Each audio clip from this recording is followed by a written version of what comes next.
Great. Very, very good evening. I'm pleased to welcome you all for our IDC Alumni Talk number 46. Today we have a guest speaker, Sriram Subramanian, and also a co-speaker, Arushi Tainwala. They do a very interesting work as part of the company called Clever Harvey. Who is, I will request Bhushan Patil to introduce the speakers and set up for today's session. Over to Bhushan.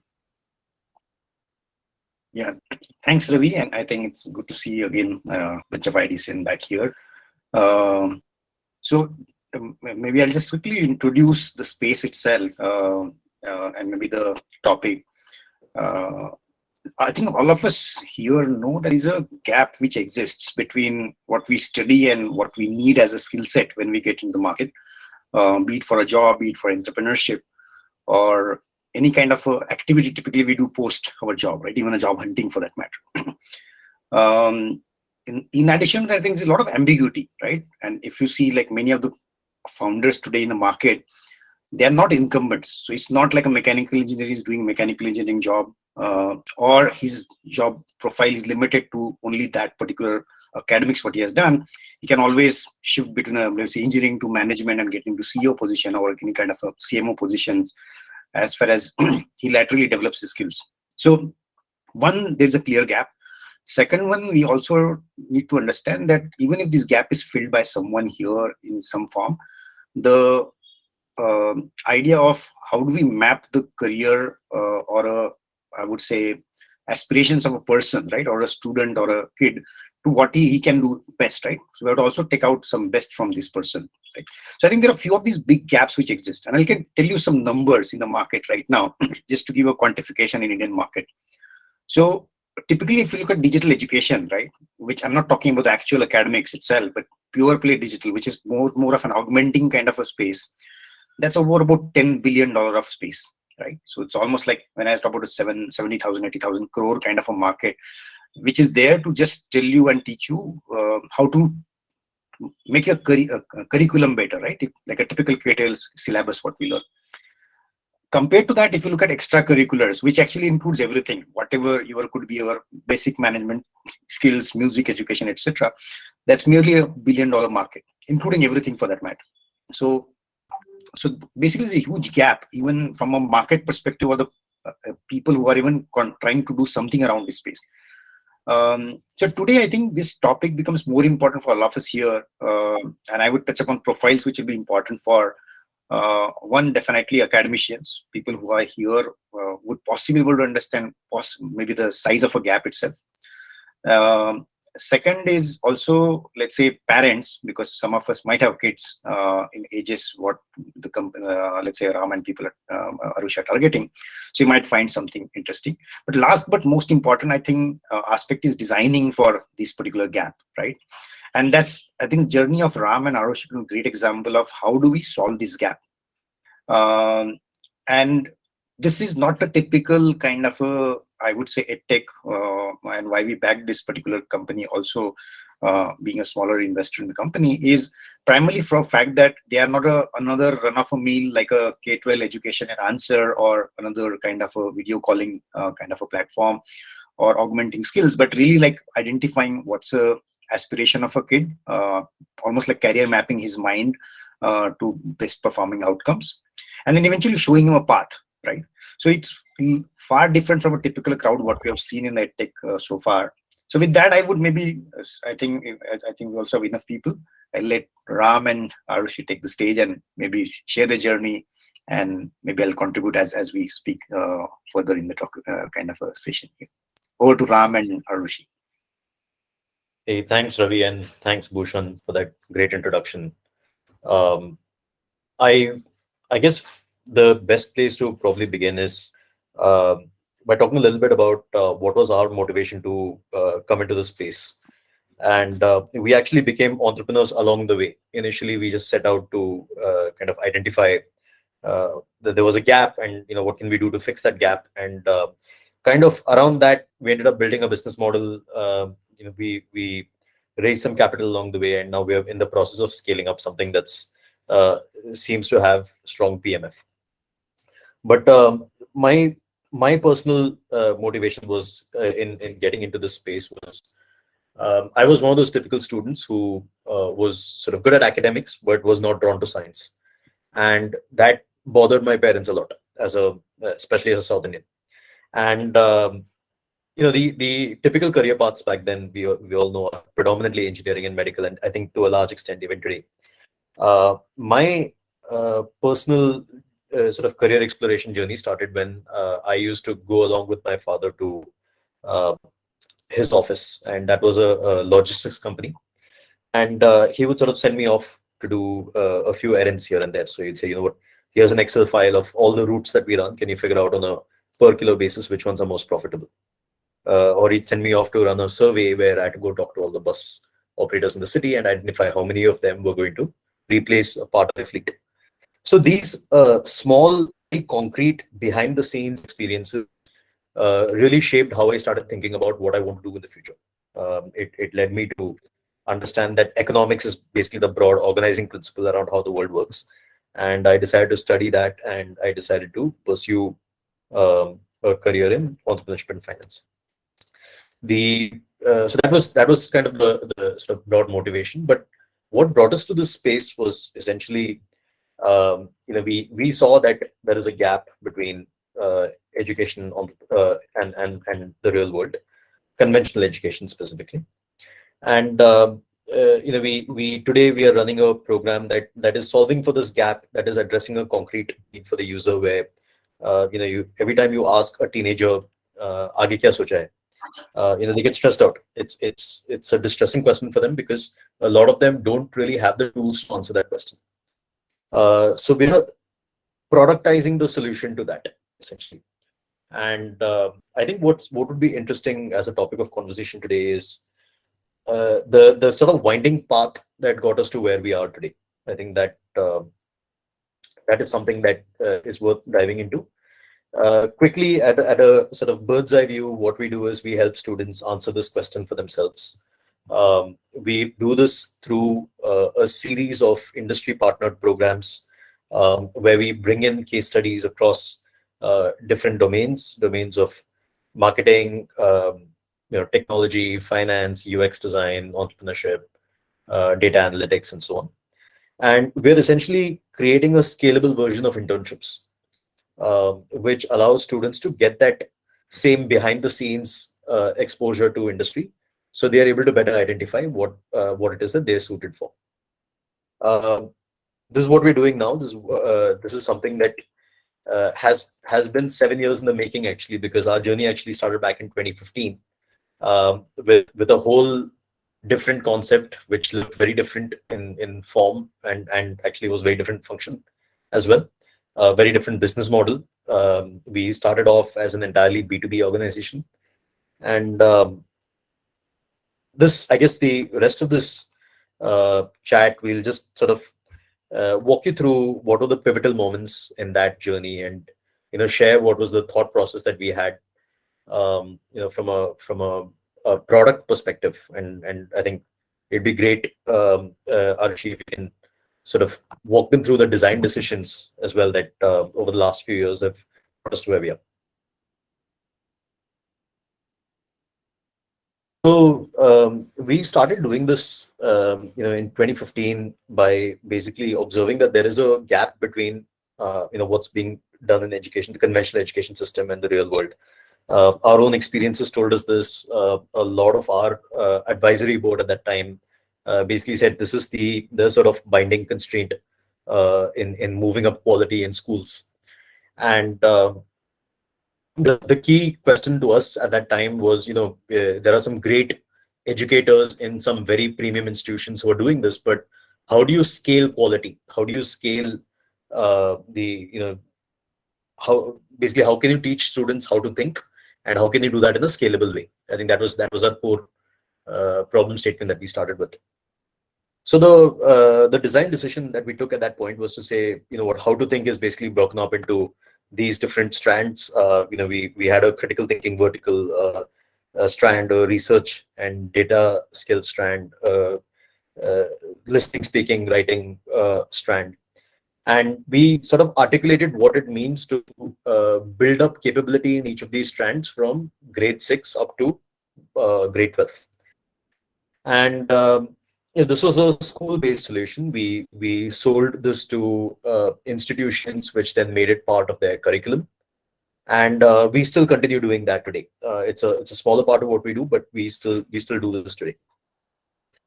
And the key learning that we got at this stage was essentially, how to uh, sort of introduce a product in a B2B domain. We were product people to begin with, and we sort of had to really quickly learn the skills of institutional sales. And I think to a large extent, just being earnest helped with that a lot. And we started off in an early adopter market of IB schools where they already had a vocabulary for what these skills are.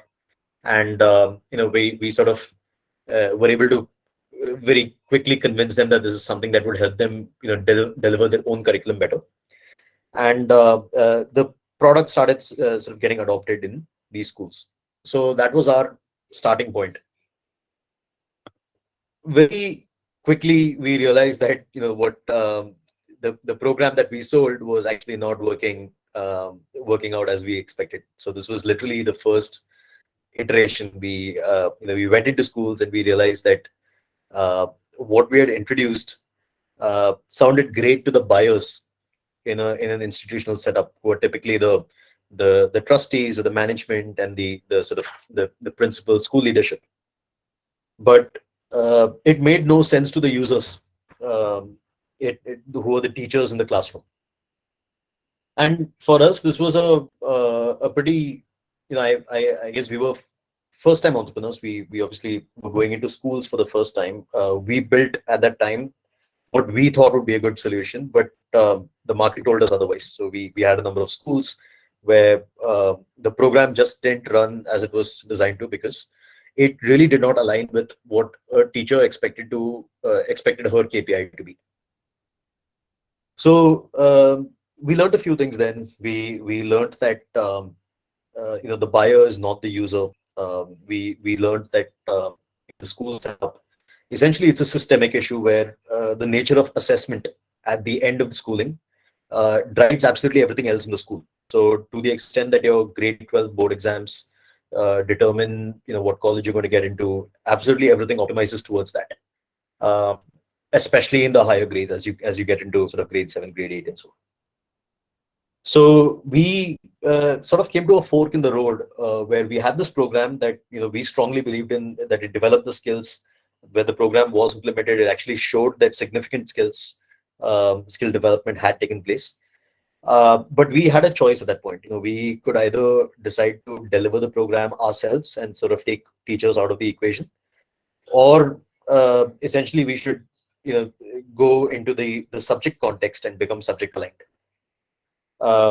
At that time, we actually took several months to come to that decision, and we tested the waters in either direction. But the minute we realized that assessments essentially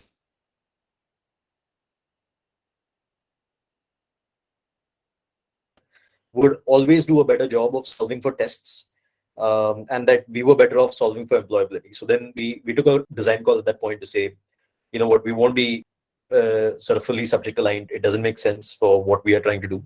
So we'd rather deliver the program ourselves. I guess it would have led us down very different paths if we'd chosen the other one. But that's the call we took.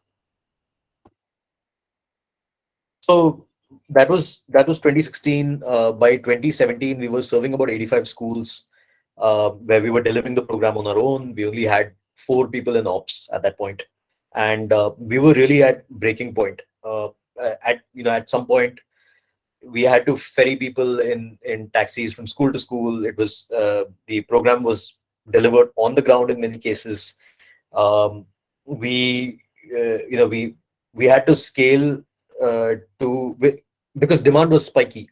Schools essentially went live at certain times of the year, and to cater to that spiky demand, we kind of needed a fixed and a variable resource model. The challenge with variable resources is that when you're getting a facilitator who comes in, who gets trained up to deliver your program, um, there is always going to be a question of quality control. How do we ensure that we're delivering to the same quality? Because we're talking about something very esoteric here. The how to think is not a conversation that a lot of people usually have. So it's not a skill set that people come trained in. So part we said we had to solve the problem in such a way that uh, we the person just needs to person who wants to be a facilitator just needs to be able to speak good English and deal with students in the classroom amicably. And absolutely everything else the program design had to take care of. So we had to productize the sort of in classroom experience. So this is where we actually introduced something called the FAQ in the box model, the facilitator in the box. Stupid joke on Jack in the Box. But the idea of introducing this was essentially a productized, gamified version of in-class activities, which delivered the same learning outcomes, no matter who was delivering it and how they were delivering it. So we essentially had a couple of game designers who had joined us at that time, and we did a design sprint where we quickly tried out what it would look like if the learning outcomes were delivered via an in-class game as opposed to sort of open-ended material. And we learned that regardless of who was delivering it, it was actually working. It worked as expected. So we sort of converted that into a product project and moved forward with that. What I think what we learned from there, we have actually carried forward since then, which is it's always there's a lot of focus on how can we raise the ceiling, how can we help the best facilitator do even better.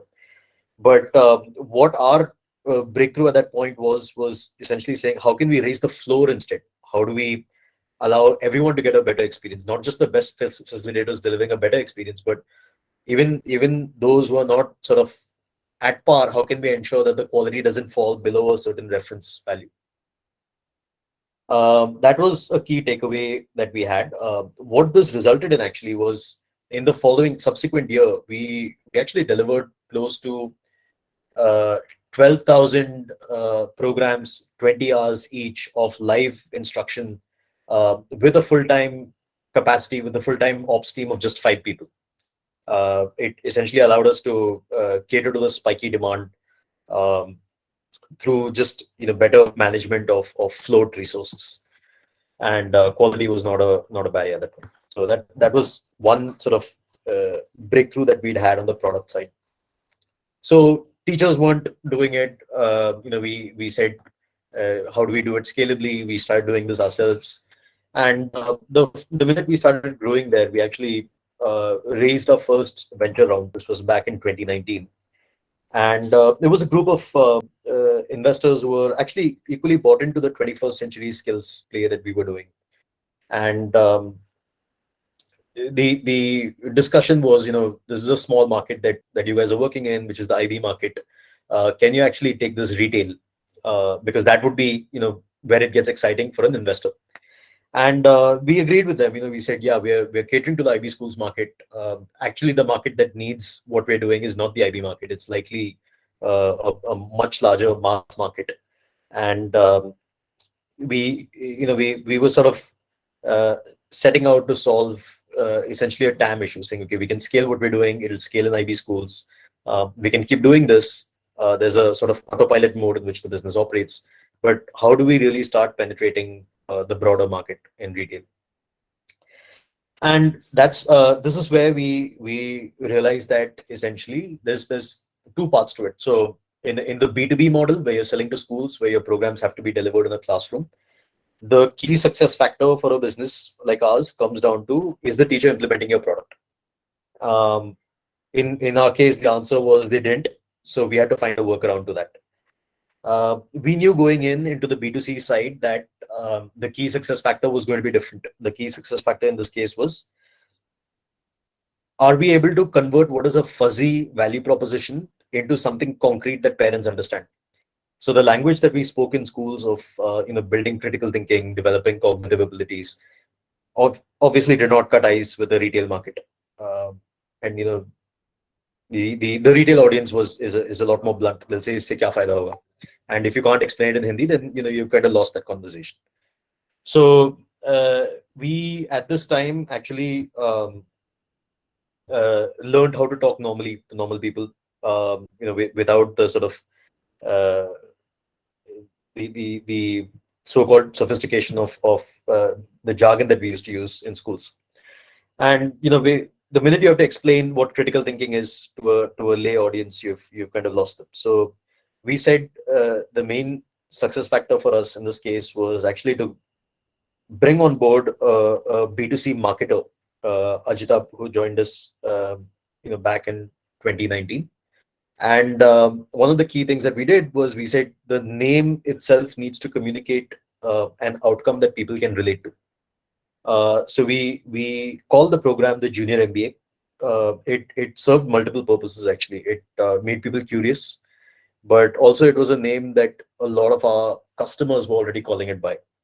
That wasn't what we called it initially. We called it the Future CXO, which parents quickly got confused by, and one of them actually said, what you guys are doing is kind of like a business school for teenagers. So then we said, yeah, let's call it the Junior MBA. It's a lot more relatable. So what we did in this case was essentially introduce a series of programs where we brought context into the picture. We instead of the 21st century skills where we were training students in how to think, we said, what if we sort of find the intersection of that and career clarity? So what if we envision the business as two intersecting circles, one which did upskilling in 21st century skills, taught students how to think, but did so in a context that they were already familiar with, that parents cared to see an outcome in, and that context for them was essentially career discovery. So that was the positioning of the brand. We started this off back in 2019, and we started with a very simple set of products. We had a CEO, CMO, CTO set of courses, and it essentially gave students a run through of what it's like to come up with a business pitch and present it. What is it like to come up with uh, sort of a marketing plan and present it? What is it like to come up with a tech plan for a company? And this product started working well. So we piloted this start of 2020, and then almost immediately we had to go online because of the pandemic. And that actually meant that rather than just a local audience in Mumbai where we planned to pilot it, we ended up with a pan-India audience and some overseas students as well. Changed the nature of how we were thinking about what we were doing, not on the product side, but definitely on the business model side. We ended up with a model where a lot of leverage is built when you're able to aggregate students in one class, and that's essentially what these programs allowed us to do when we delivered it in the online format. So the next, I guess the where we got to next was the products worked. We actually had excellent feedback from students. We found strong signs of early PMF. A lot of inbound inquiries from schools that were shutting down at that time, going online, trying to figure out how to keep students sort of gainfully engaged in the online medium. We had a number of students coming to us through referrals where they just heard of this from someone in their housing society or somewhere who had done something like this.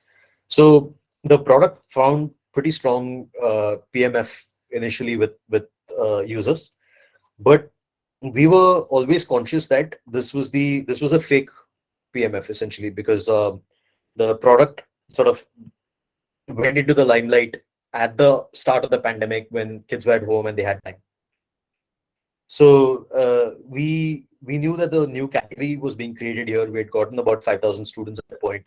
But there was a question on, what is the durability of that PMF, and also where is the moat coming from? Because when you have students coming in doing programs, and what you're doing is basically creating a curriculum on Google Slides and delivering it on Zoom, there's actually no entry barriers. I mean, someone can come in and do pretty much exactly the same thing, and a lot of people did actually. So the key design challenge at that point became, how do we build a moat around what we're doing, and how do we sort of go from the sort of three business programs that we are offering to the next step. What was the next step? So when parents started asking us this, when parents went from going, "What is this?" which was the typical reaction to our previous in school critical thinking programs, to, "Okay, I've enjoyed this, but what's next?" We knew that we have something that's worth sort of scaling up here, and we decided actually to go and look for concrete credentials that we can offer to students, and the source for this was companies, so brands that you recognize, brands like Samsonite, Puma, Domino's, and Multiply Ventures is actually also a partner for the entrepreneurship program. And uh, essentially our thought process here was, we're a B2B company that was slowly developing a B2C DNA, and a lot of what we did was still B2B in nature. So we said, how can we leverage our B2B skill sets and orientation to sort of create a moat around a B2C business? And that thought process led us to essentially approaching companies and partnering with them to incorporate case studies from what they do into our programs, to bring them on board as certification partners. So the student gets a certificate not just from Clever Harvey, but from the company. And parallelly, we started talking to universities and saying, "Hey, you know what? You guys are tasked with sort of building employability skills in what you're doing. You literally have to go from translating grades in an academic context into employability for employers. And we are already aggregating some of the smartest kids in India on this platform. So I don't mean smart in the sort of academic only sense, but smart in the sense that these kids were actually doing some cool stuff. They were coming up with business plans of their own. Some of them had actually launched it and earned some revenue from it. There were students who were designing ad campaigns by going through these programs. There were students who developed sort of business intelligence dashboards using Google Data Studio for data sets. Uh, so we went to universities and said, "Hey, we have this bunch of about 10,000 students who are doing these portfolio projects, and would you be willing to recognize that and give them some sort of a leg up in the admissions process?" Universities agreed with us. They came on board. I think for them, essentially they had to set up outreach teams anyway, where they go to schools and present what they do, present about the university. And this sort of saved them some of that legwork, because we are aggregating these students for them, and we're also creating a sort of signal of the student's ability that was outside of the academic transcript. So that's essentially what we did. We now have something close to about 15 universities who sort of give weightage to the student as part of their enrollment process. So universities like Flame in Pune, which is a design school, Jindal in Delhi for law, the SRM University in Tamil Nadu, a lot of the up and coming ones, Kreya University, which is a liberal arts university. And we're growing that. So partnerships is essentially how we differentiate it from the competition. Arushi, you want to jump in and walk me through this? Sure. So essentially at this point, we had like 3 courses in marketing, entrepreneurship, and tech. And the next question was pretty much like, should we build more entrepreneurship? So we have a bunch of people who are interested in it already. Would they be willing to take a second course? So should we build a 102, or should we build more 101s and expand it and go wide? After a lot of discussion and consideration, I think we chose the wide pretty much because every time we go to a school, their only question is, do you have something for everyone? And schools for us were a much better channel than everywhere else. So, and I think cost of acquisition was the main thing we were trying to solve for at that point. So going wide made sense, but this is one of those things that the next slide will explain is still a little bit of a problem, because the minute you choose to go wide, you get a larger user base and more sort of companies partnering with you. But at the same time, the people who already sort of taken one class don't have a clean next step. To try to sort of mitigate that a bit, we did create playlists. So it makes sense to take 2 or 3 of these courses together, right? It makes sense that if you're looking at technology, you want to take technology, UX, and maybe data analytics together. So that helped us get a little bit more depth, even though we were not building 102s, but building more 101s. Essentially, the moat here became that it's a larger top funnel and there's more variety, and therefore we can enter schools as opposed to when we only had 3 courses and we could not enter schools.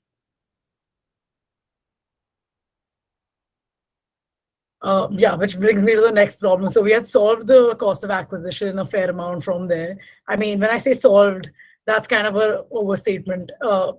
It just became a little bit better. But brings us back to the problem to say, the 2,000, 3,000 kids that we had at the time still wanted to continue to learn, but there wasn't really a clean next step. It wasn't like, you finish 6th standard and you start 7th standard, because once you take a 15-hour course, you're kind of ready to go out in the world and do whatever you want.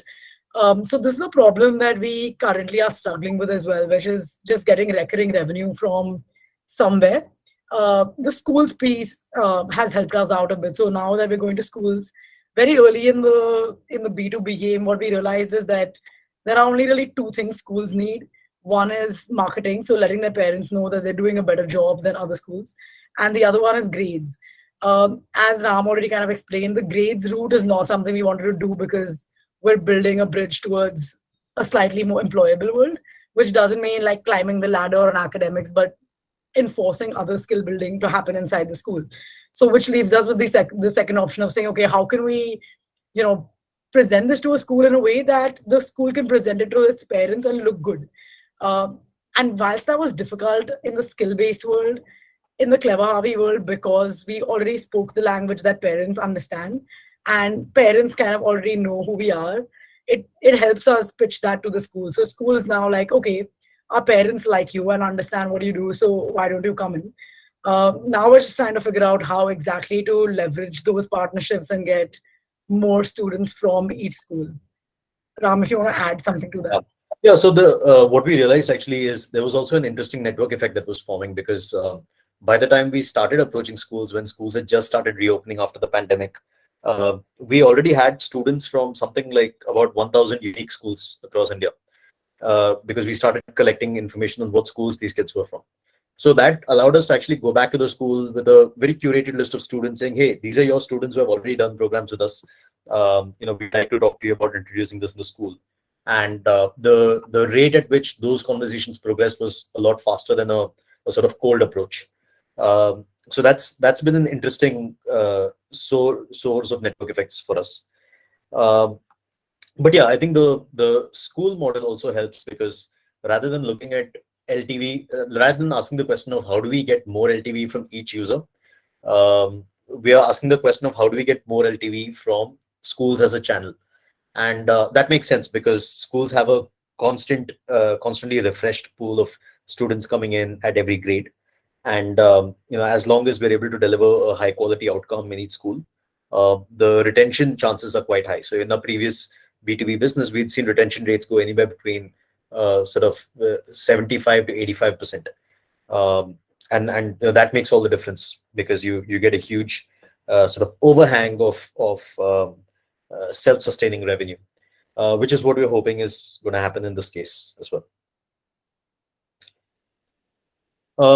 Which brings us to the bottleneck that we are currently dealing with, which is showcasing of value is still fuzzy. So we've got a scalable product. It's being delivered effectively. It's creating good outcomes, but scaling this and scalably giving feedback on projects is still hard, and scalably showcasing value to the parent of every student is still a challenge. We've tried a few things. We've tried showcasing exceptional outcomes. So we've had students who have come up with sort of wearable devices, presented it to PM Modi as part of the Pariksha Pe Charcha event. We've had students in 9th graders who've essentially come up with their own idea, pitched it on, got shortlisted for Shark Tank, pitched it on TEDx, TED Global. We've had students who have won competitions that we've held in conjunction with e-cells at various universities. We've also tried sort of having one-to-one conversations with parents, which are open houses, open day essentially. And that was quite valuable in closing the loop for that particular parent, but this proved actually quite hard to scale, because again, it's a it's a very subjective conversation that needs to be had between an individual teacher and an individual parent. We've tried report cards, but again, they were inadequate for the same reason, which is scaling subjective feedback becomes difficult. So this is one actually that we'd love to explore in the Q&A session. If you guys have ideas on how we can do showcasing at scale, I mean, that's the current problem that from a design perspective, we are grappling with.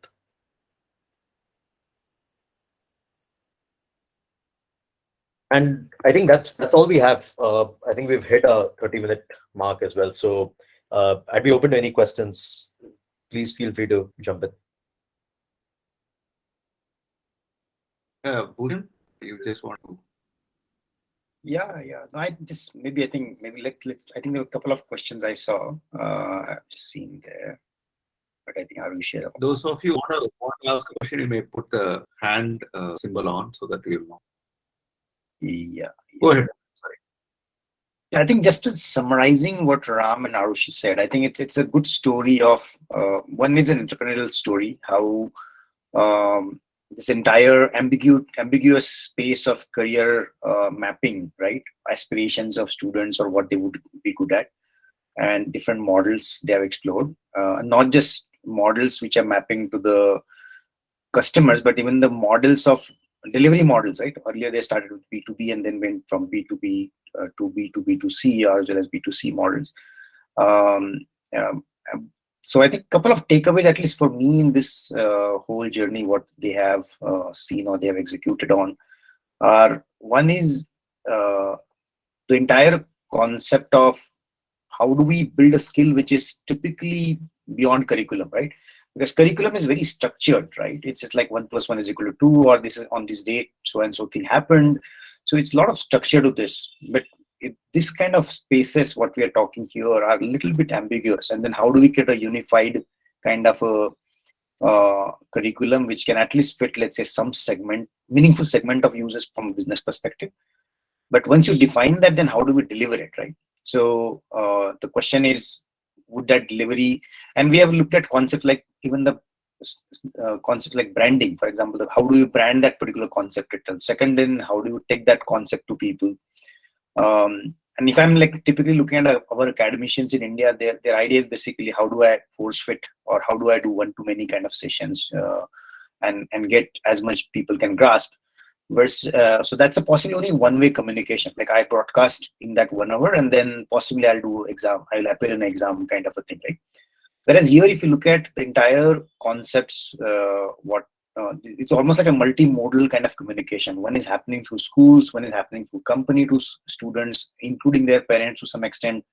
Also, there's that feedback coming back, right? Like say, if one kid is excited about it, comes back to the other peers, right? Or even going back to school, that okay, maybe because 10 students in my school are excited about doing this course, understanding their feedback and deploying that as a scalable product makes more sense. So I think this multimodal access points of basically sharing this, or I would say delivering this knowledge, is I think important thing.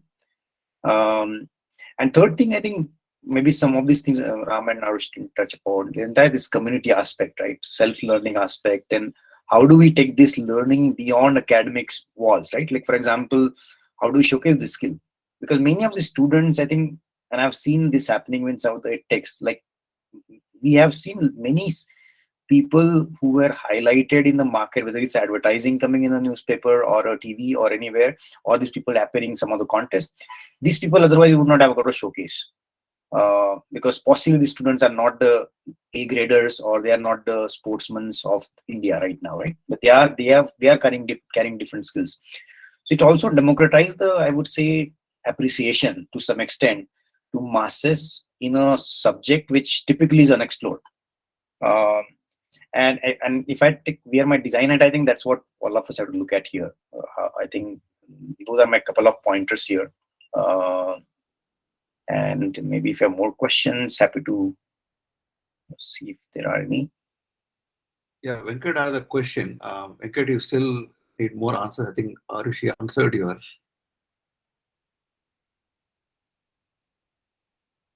Venkat, is he there? I think he's there. He's on mute. Yeah, just a minute. I'm having a very unstable connection. Bhushan's voice was breaking up for me. Was it that? Was it so for everybody else, or was it just me? Yeah, a little bit here and there we also experienced. Yeah. Okay. So Okay. can you hear me clearly? Yes. Yeah. Okay. Yeah, Okay. very good, Thanks, very good. Sriram. Yeah. Thanks, Sriram and Arushi, for the talk.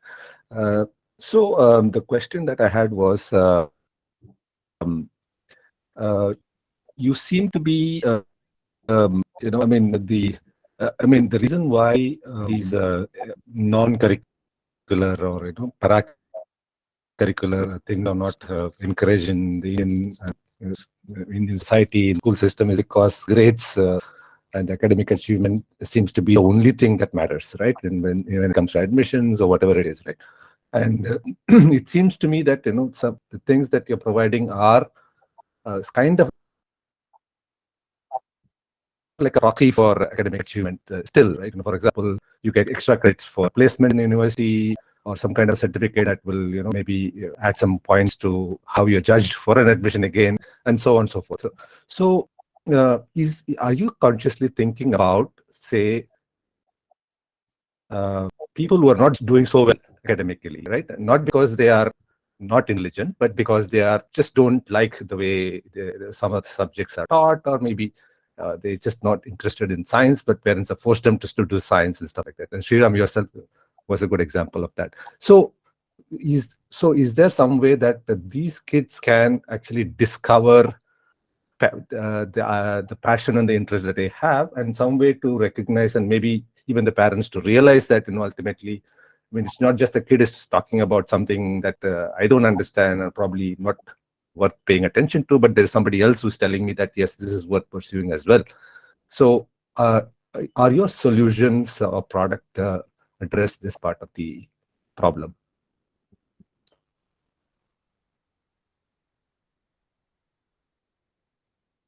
Arushi, you want to take that? Should Yeah, sure. So, Venkatesh, just to see that I got that question correct, you mean that there are students whose skills sort of fall outside of or their inclination yes, for they don't perform well at school grades. yeah. So we have a lot of those. We have like parents who call and they're like, my child is not really interested in anything. He's always gaming, and typically the parent will usually make the purchase for the product for that student. And what we have seen is that during the course of the curriculum that they go through with us, they tend to make okay, this is actually pretty interesting, and we see that in the results of the survey at the end. So essentially, what we change for that student, right, is that nothing that we do inside a Clever Harvey class looks anything like school. For example, there's no exams, there's no homework, everything is project based. And there's a very large sort of student group that actually enjoys challenges and enjoys projects, but just doesn't have the option to do that in school. And I think that's the exact student we cater to through the project work and reducing the academic sort of focus in our courses, because a person who doesn't know they're interested in something needs the first push, but then once you're able to sort of excite them in one thing, they're likely to follow through on it.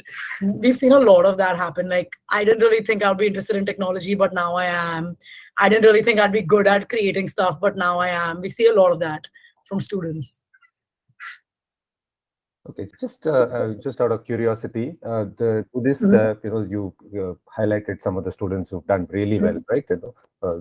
Prime Minister Modi's, and then somebody who's been on Shark Tank. So, are these students also doing well in academics? Sometimes they are, sometimes they aren't. Okay. Like, So, I mean, my suspicion is that these people are generally. it's usually a high student. Yeah. So yes, they're usually the kind of people who compete everywhere. So people who tend to win competitions, they're easy to showcase, right? The problem with a child who just about got some confidence in the class and managed to put up a pretty above average project is that above average project is still not a presentation to Mr. Modi. So it's still not showcaseable enough to the parent unless someone literally talks to the parent and says, specific things their child must have said in class, specific insights that child must have had, which is exactly what makes it hard to scale, like how to raise the floor on projects showcases. Because the top 5 people will always be showcaseable. But what about the other, like the bottom 20? All right. So in a sense, Venkatesh, what we are, the way we look at this is to say, today as a company, when we hire designers, we don't ask them what school they went to or what grades they got. We just ask them to send us a link to their Behance portfolio, because that shows us, what is the kind of work that they've done. It's a very clear, neat stage on which they can show their skills. So similarly, I think what we're hoping to do here is actually to create a stage for real world skills. So there's already stages out there for STEM. There are stages out there for hobbies.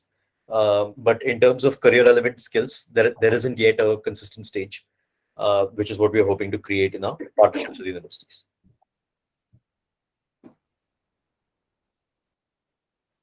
All right. Thank you, Sriram and Arushi. I'll come back later if there is time. Yeah, sure. I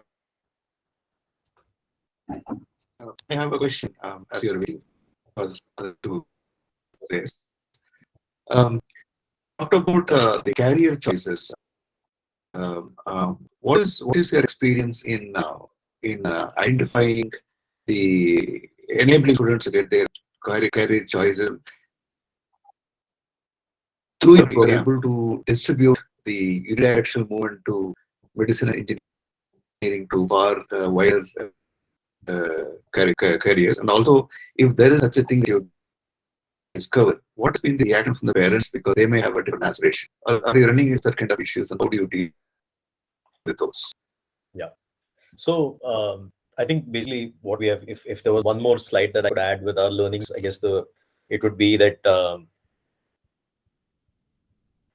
there is a high inertial force in the way the market is. Engineering and medical as sort of desirable streams are desirable for 2 reasons.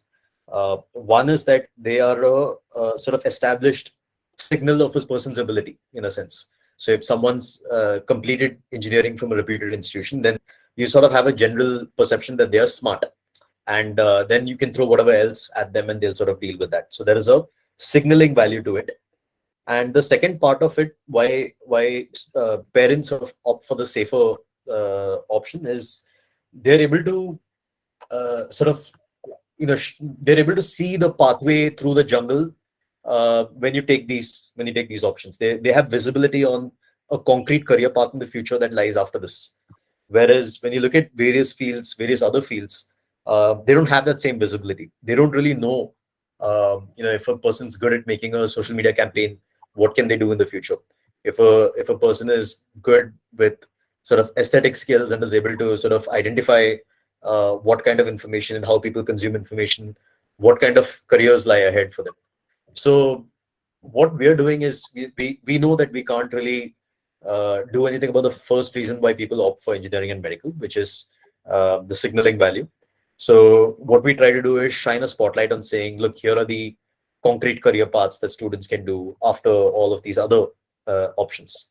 And that works. I think in a lot of cases, the conversation between the parent and child changes. And there's a bit more of a perception that it's not an entirely, you're not throwing caution to the winds by sort of going down the other path. You're doing something that's more aligned to what you're interested in and good at. Yeah, in fact, Ram, I would also add a point here is many times what happens is this signaling is also linked with the knowledge of parents, right? Or what they have seen in the market. But to answer, I think this question here would also be in the brand alliances, which maybe this team is working on. So if after finishing this, maybe marketing or a social media, simple content writing, if you can really create, let's say, a couple of campaigns for, let's say, Puma or a Bonvita or whatever the brand it is, right? So that gives a completely different, almost like it's also a new thing for parents to know, hey, you know what, this guy could do something in which Puma or some other brands or global brands sometimes has appreciated or not as appreciated, sometimes also like gone live in some cases, right? Especially in startup world, some things can go live very quickly. So I think that also is another appreciation coming completely from a different perspective than just a kid getting a grades in that subject. So I think the whole, I would say, unison of all these aspects coming into picture, where the path and the path's clarity for the parent uh, is coming along together, not just from the business who is trying to sell something, but also the, let's say, brand or a community. Hey, my kid is not alone, right? There are 20 people doing this course together, right? And at least sometimes also parents actually feel siloed, right? Correct. Only my kid in the whole class is playing games, right? That's a typical parent, right? Or even if other people are playing, my kid is spending the most amount of time, right? So they always find something to go back to that first signaling thing, because that is not converging to, let's say, mechanical engineering or engineering in that case, right? So I think that's another thing which is happening right now. And obviously, I think at least in the urban scenario, parents are kind of getting basically, because most of the jobs the parents are getting in urban environments are not related to academics anymore. But the brand affiliation and the community aspect of it, where more students, it's like school, everybody performs badly, right? Typically, if your kid comes back with a lower score, you'll say, first question, highest kitne ka hai, right? So you just try to relate. So I think that's another aspect of getting a little bit of a space for kids to learn something new is also coming together here. Exactly. The cohort that benchmark to change, basically. Great. Thank you. I'm also tempted to ask one more question. I mean, if somebody else doesn't have, is that if you look at the impact of this, is I don't know how feasible from a business perspective, but it actually gets to government schools and all that, where there is absolutely no exposure of any kind. How? I mean, did you ever have you given any thought? Do you think is there a feasibility? The most disadvantage to get the privilege of shaping themselves up better. Arushi, you want to take that? I think we've had a lot of discussions around asynchronous. It's an interesting question because actually for me, it was already an eye-opening moment when people from like tier 2, tier 3 cities started taking Clever Harvey courses, because you can see sort of this gap in how much agency they've been given in their education system. So you suddenly get questions like, ma'am, can I remove one slide from my presentation? Like they're used to direction at a level that we take for granted the agency that the international schools sort of allow us for. So it's been an interesting switch just till that moment.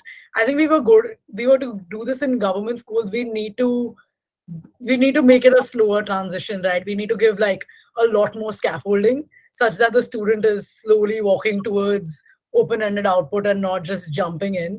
I don't think it would be a problem from a finding facilitator's point of view, because I think we figured that out in the sense that pretty much anyone who can communicate well with the students is able to deliver the course at this point.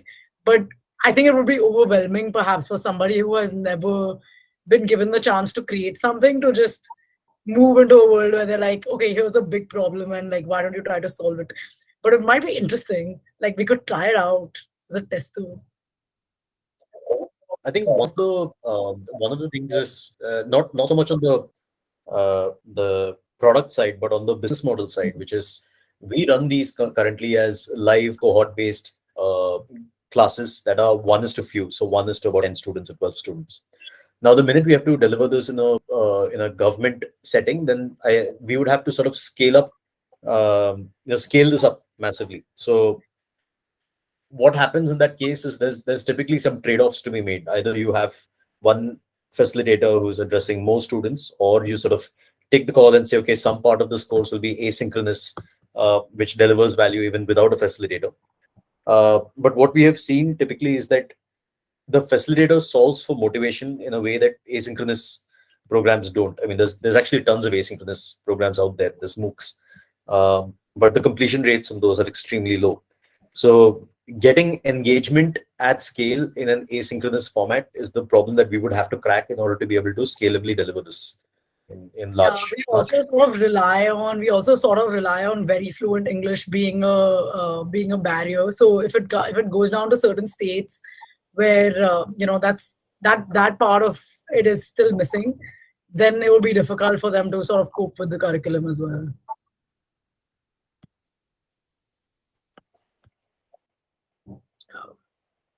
Got it. So we have 4 minutes. Maybe there is scope for 2 to 3 questions. Anybody?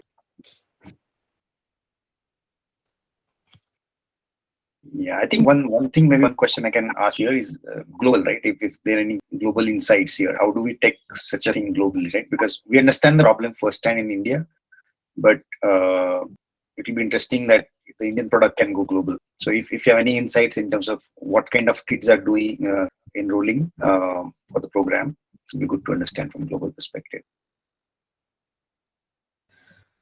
So we already get about 4 to 5% of our audience organically through word of mouth from overseas territories, so places like Middle East, Southeast Asia, basically the near abroad to India. These guys have heard of us because some of their family members have recommended this, or they've gone through the program, and there's a word of mouth effect. We're not actively running sales campaigns in any of these territories. I think one of the basically the in the pilots that we have run, we've run some pilots in the US where we've seen that the type of content works, the type of learning outcome that we're delivering works. The product NPS was just as high as it is in India. The things that we would have to sort of contextualize are maybe the brand alliances that we have, the examples that we use in the programs. But those are small content changes. I think at a broad level, the format still works. I think in many ways, this problem is not just an Indian problem, it's an Asian problem. Where you've got a classroom of, say, 50 kids, but only maybe the first ranker, second ranker, and third ranker have sort of parents who are comfortable. Almost everyone else is trying to figure out, what's my kid going to do. And the way we're seeing it is we're solving for that, the 47 out of the 50 students. And the ones outside of India have just the same issues. So contextualizing the local requirements we'll have to do. If you were to go to the Middle East, we need to possibly re-establish some alliances with Middle East brands, or get the Middle East versions of the brands that we already allied with. And then maybe some of the programs we'll have to tweak. We had a school in Indonesia, actually, Bunda Mulia, which ran the program for about 500 kids internally in the school. And some of the program ran great, by the way. School was pretty excited with it. Some of the feedback was the examples that we use in the class don't really carry over very well. So they have no idea what Zomato is, for example. So we need to find the Indonesian version of that. Other than that, the format would work. Yeah. Interesting. Great. Yeah, I think we're well in time, Ravi, then. Yeah. I think it's a very, very interesting more space. More you talk about it, I think not just as designers, also as parents. I think it's very revealing in terms of how such an initiative comes. And I know that you've got a great space to play, and I'm sure that impact is something that you should be looking at, and because you have shaped your models by correcting yourself so many times. Sure, you're just waiting to just get going. And definitely, I think some of us who have heard you might find interesting areas to collaborate with, and I'm sure they will come back. If there is, definitely I will help them coordinate to reach out to you, and hopefully the collaboration will help you take this solution to much higher level. And first of all, thanks to both of you. I know that you are in the midst of several to take time off to do this for us is amazing. And Bhushan, many thanks to you for bringing such an idea to our forum. So this is something that definitely will register as of the one of the areas that a lot of researchers engage with. And all the parts, take your time. Thank you. And the recording of this, we make it available as soon as it's ready. Tomorrow by morning, I think I should be able to get that up. And with that, I wish both Sriram and Arushi all the best for your venture, and we want to see it grow and big and big. And would like to probably invite you again when the scale reaches several large higher again. Just for the few, a good night and great weekend, and see you again next week. Thank you. Thank you. Thanks, Ravi. Thanks, Arushi. Thanks. Yeah. Bye.